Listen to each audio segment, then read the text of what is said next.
سەبارەت بە یەکەم دانیشتنی کەیسی پرۆفسۆر دکتۆر کاوان و دکتۆر ئیدریس دادگایکردن ئەمڕۆ دەستی پێکرد.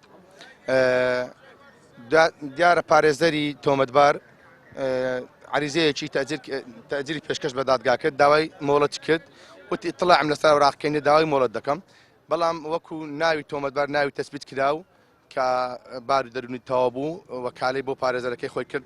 وەکارەکە ئەمڕۆ لەبەردەم دادوەری دادگای سەرۆک دادگای تاوانی دوو تەسبیت کرا و ناوی خۆی و وەزیفەی خۆی و شوێنی و دانیشتن و مواردی خۆی هەموو گوت، واتە هیچ کێشێش دەرونی نەبوو. بەڵام دادگایکردنەکە وەکو پێم گوت لەسەر قسەی پارێزەری تۆمەتبار تەجیل کرا بەنسبەت مەوعیدەکەشی تا ئەم دەقەیە دادەروتی دواتر وەرنەوە مەوعیدەکەتان پێدەرن، بۆیە ناتوان بزانم مەوعیدەکە کەنجەیە پاش کەمێشتر ئینشاءڵڵا هۆکاری من بەڕێ هەفتەیەک پێش ئێستاش باسم کرد لە ڕووی یاساییەوە زۆر ئاساییە جەلسەی یەکەم هەردوو لایەنی کێشە ئێمە بیان ئەوە من داوای تەجیر بکەین، تەسەووری ئەومان دەکرد. پارێزەری تۆمەتبار داوای تەجیری کرد، وتی ئیطلاعی کامل لەسەر ئەوراقکەینێ بە جوانی نەمخوێندێتەوە.